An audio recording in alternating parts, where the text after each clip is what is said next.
ایک بدبخت نے کہا کہ مسلمانوں کو اگر کمزور کرنا ہے تو ان سے 4 چیزیں چھین لی جائیں. 4 چیزیں جب مسلمانوں میں موجود ہیں تو یہ کمزور نہیں ہو سکتے. ایک قرآن مجید، یہ ان کی وحدت کی ضمانت ہے، اور یہ کتاب ان کی وہ ایسی پاکیزہ اور متحرک اور فعال تھیوری ہے جو کبھی بھی فرسودہ نہیں ہوتی، اور ہر دور کی ضرورت کو یہ کتاب پورا کرتی ہے. اور یہ اس غیر متبدل کتاب کے ذریعے سے گرے ہوئے بھی اٹھ پڑتے ہیں. تو اس کتاب کو اگر ختم کر دیا جائے تو یہ تسخیر کیے جا سکتے ہیں. دوسری بات، ان سے حج ختم کر دیا جائے. حج ان کی وحدت کی علامت ہے، ان کی شان و شوکت اور شکوہ مسلم کی ضمانت ہے. لہذا حج ختم کر دیا جائے تو ان کو تسخیر کیا جا سکتا ہے. تیسری بات، ان سے جہاد کا خاتمہ کر دیا جائے. جہاد ختم ہو جائے گا تو یہ کمزور ہو جائیں گے. چوتھی چیز، ان کے سینے سے عشق رسول چھین لیا جائے. محبت رسول اس کے سینے سے کھینچ لی جائے. اگر یہ دولت نہیں رہے گی تو یہ مٹی کے مجسمے ہوں گے اور ان کے اندر کچھ نہیں ہوگا. وہ فاقہ کش جو موت سے ڈرتا نہیں ذرا، روح محمد اس کے بدن سے نکال لو. تو کہا یہ 4 چیزیں اگر ان سے چھین لی جائیں تو ان کو تسخیر کرنا آسان ہوگا.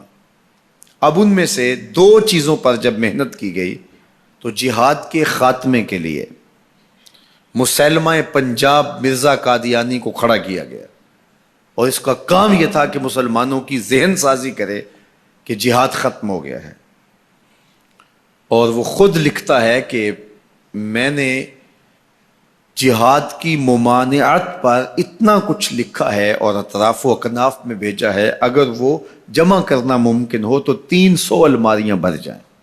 اتنا کچھ میں نے جہاد کی ممانعت میں لکھا ہے. تو وہ اس ایجنڈے پہ آیا تھا. نادیدہ ہاتھ اس کو لے کر کے آئے تھے، اور وہ ایک شخص نہیں تھا، 3 شخص تھے جن کا انٹرویو کیا گیا. سب سے مناسب یہ لگا تو اس کو انہوں نے جو ہے وہ اس کام کے لیے متعین کیا، اور جتنی بھی اس کو مالی ضروریات تھی اور حکومت کی سپورٹ تھی وہ میسر تھی. اسی طرح بہاءاللہ کو حج کے ختم کرنے کے لیے وہاں ایران میں کھڑا کیا، اور اس نے جگہ جگہ کعبۃ اللہ کے ماڈل بنائے اور کہا اتنی دور سفر کر کے جاتے ہو، یہیں گھوم لیا کرو، تمہارا ذوق پورا ہو جائے کرے گا. اب یہ 2 لوگوں کو نادیدہ ہاتھوں نے ان 2 چیزوں کو ختم کرنے کے لیے، جہاد اور حج کو ختم کرنے کے لیے تیار کیا تھا، اور ان کے اوپر اس زمانے کے اندر انہوں نے کروڑوں روپے لگائے تھے. اب جب وہ مر بھی گئے ہیں تو ان کے متبعین کو وہ اسی طرح سپورٹ کر رہے ہیں، اس لیے ان کے متبعین جو ہیں وہ موجود ہیں. باقی جس نے بھی ادعائے نبوت کیا پاگل پن کی وجہ سے، یا جو ہے وہ اس کے اندر کوئی صلاحیت تھی تو وہ تکبر میں آ گیا، تو اس پاگل پن کی وجہ سے اس نے اعلان کیا، جب وہ گیا تو سلسلہ ختم ہو گیا. لیکن یہ جو 2 لوگ تھے ان کو باقاعدہ نادیدہ ہاتھوں نے کاشت کیا تھا اور پھر پانی دیا تھا، اور اب یہ کٹ گیا ہے تو نیچے سے ان کی پنیری کو وہ اب بھی جو ہے وہ پانی دے رہے ہیں اور گوڈی کر رہے ہیں، اور مسلمانوں کے اندر رخنہ اندازی کے لیے انہوں نے ہمیشہ ان کو فعال رکھا ہے اور ان کو ہمیشہ وسائل فراہم کر رہے ہیں. اس لیے امت کو ان سے محتاط رہنے کی بہت زیادہ ضرورت ہے، چونکہ یہ نادیدہ ہاتھوں کے مہرے ہیں جو مسلمانوں کو نقصان دینے کے لیے اور ان کے اندر سے ان جذبوں کو ختم کرنے کے لیے جو ہے وہ دن رات کوشاں ہیں، اور مغرب کی جاسوسی اسلامی ممالک سے کر کے جو ہے وہ ان کو فائدہ پہنچاتے ہیں. اور مسلمانوں کے لیے بالخصوص پاکستان کے لیے یہ مرزائی اس قدر خطرناک ہے کہ علامہ اقبال علیہ رحمہ نے اس زمانے میں کہا تھا، ابھی پاکستان بننے جا رہا تھا، آپ نے کہا تھا کہ مرزائی اسلام کے بھی غدار ہیں، پاکستان کے بھی غدار. اور پھر زمانے نے دیکھا، علامہ اقبال علیہ رحمہ تو 1938 میں انتقال کر گئے، لیکن 47 میں پاکستان بنا تو لوگوں نے دیکھا کہ ان لوگوں نے پاکستان کی مخالفت کی، اور جب پاکستان ٹوٹا، 2 ٹکڑوں میں تقسیم ہوا، تو اس وقت قادیاں میں چراغاں کیا گیا، انہوں نے خوشی کا اظہار کیا. پاکستان ایٹمی طاقت بنا تو وہاں سوگ منایا گیا. اور آج بھی یہ ربوے کے اندر دفن ہوتے ہیں تو امانتاً دفن ہوتے ہیں. ان کا یہ مکروہ عقیدہ ہے کہ پاکستان ٹوٹ جائے گا اور ہمیں یہاں سے اٹھا کر کے ہماری گندی لاشوں کو وہاں ربوے سے قادیان کے اندر شفٹ کیا جائے گا. یہ پاکستان کی سالمیت پر ہمیشہ خطرہ ہے اور پاکستان کو ہمیشہ نقصان پہنچانے کے درپائے رہتے ہیں، اور ان کی ہمیشہ کوشش ہوتی ہے کہ اس وطن کے اندر امن، طمانینت اور سکون نصیب نہ ہو.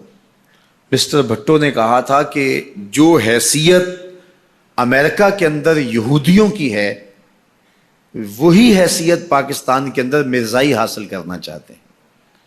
حکومت بھلے کس کی بھی ہو، لیکن یہ پاکستان کے اہم مناصب پر فائز ہو کر کے جو ہے وہ پاکستان کو اپنے کنٹرول اور قابو میں لینا چاہتے ہیں.